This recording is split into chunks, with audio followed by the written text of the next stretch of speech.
ৰাইজ, মই যি অক্ষমনীয় অপৰাধ কৰিছিলোঁ, তাৰ বাবে মোৰ যি মৃত্যুদণ্ড ৰায় ঘোষণা হৈছিল, আজি সেই ৰায় বাতিল হৈছে। তাৰ বাবে সমূহ অসমবাসী ৰাইজক মই ধন্যবাদ আৰু কৃতজ্ঞতা জনাইছোঁ। কাৰণ আপোনালোকৰ অনুৰোধ ৰক্ষা কৰি সংগঠনে মোক আজি পুনৰ জীৱনদান দিছে।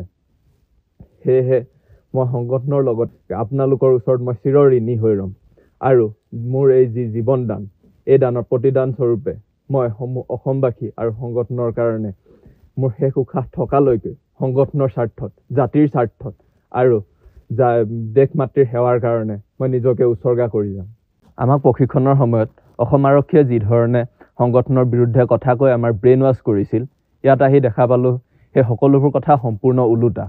ইয়াত যি ধৰণে জ্যেষ্ঠজনে কনিষ্ঠজনৰ প্ৰতি থকা দায়বদ্ধতা আৰু ভাতৃত্বসুলভ দৃষ্টিভংগীৰে সকলোৱে থাকে, তাক দেখি মই যি আমাৰ সকলোবোৰ কথা বা সকলোবোৰ প্ৰকৃত সত্য সংগঠনৰ আগত ব্যক্ত কৰিবলৈ মই উৎসাহিত হ'লোঁ আৰু সকলোবোৰ কথা সেয়েহে খুলি সংগঠনৰ আগত ব্যক্ত কৰিলোঁ। মই আজি সঁচাকৈ অনুতপ্ত যে কেইটামান টকা পইচা, ধন সম্পত্তি বা অট্টালিকা, কেইখনমান বিলাসী গাড়ী বা ৰাস্তা ঘাটে এটা জাতিৰ অস্তিত্ব ৰক্ষা কৰিব নোৱাৰে।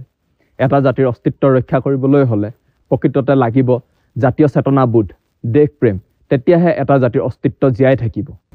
আচলতে মই এজন অসম আৰক্ষীৰ বিশেষ শাখাৰ আণ্ডাৰ কভাৰ SI আছিলোঁ আৰু আমাক এটা বিশেষ মিছন দি অসম আৰক্ষীয়ে সম্পূৰ্ণ পৰিকল্পনা কৰি আলফা স্বাধীন বিৰোধী এক বিশেষ মিছনত মোক আলফা সৈন্যত যোগদান কৰিবলৈ পঠাইছিলে আৰু সেই অনুসৰি মই আলফা সৈন্যত যোগদান কৰিছিলোঁ। আৰু এই সকলো কথা মই কাৰোবাক দোষাৰোপ কৰিবলৈ বা অসম আৰক্ষীক দোষাৰোপ কৰিবলৈ কোৱা নহয়, বা মই মৃত্যুৰ ভয়ত বা মোক কোনোবাই ভয় ভাবুকি প্ৰদান কৰি মোক এই কথাখিনি কোৱাইছে, এই নহয়। সম্পূৰ্ণ প্ৰকৃত যি সত্য, সেই সত্য অসমবাসী ৰাইজে জনাটো প্ৰয়োজন। সেয়েহে মই সম্পূৰ্ণ কথা সবিস্তাৰে অসমবাসী ৰাইজৰ আগত প্ৰকাশ কৰিম।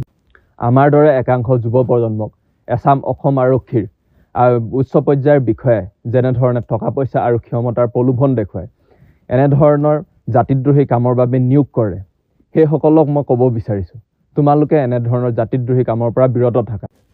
সমূহ অসমবাসী ৰাইজৰ লগতে মই সংগঠনৰ ওচৰত হাতযোৰ কৰি নিশ্চয়তা প্ৰদান কৰিছোঁ। মোৰ মৃত্যুদণ্ড ৰায়ৰ পৰিৱৰ্তে সংগঠনে মোক যি শাস্তি প্ৰদান কৰে, সেই শাস্তি মই গ্ৰহণ কৰিম আৰু সম্পূৰ্ণ সহায় সহযোগিতা কৰিম।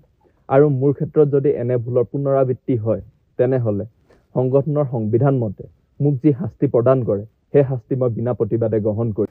ইয়াৰ ক্ষেত্ৰত সংগঠন জগৰীয়া নহয়, ইয়াৰ ক্ষেত্ৰত সম্পূৰ্ণ জগৰীয়া মই নিজে হ'ম।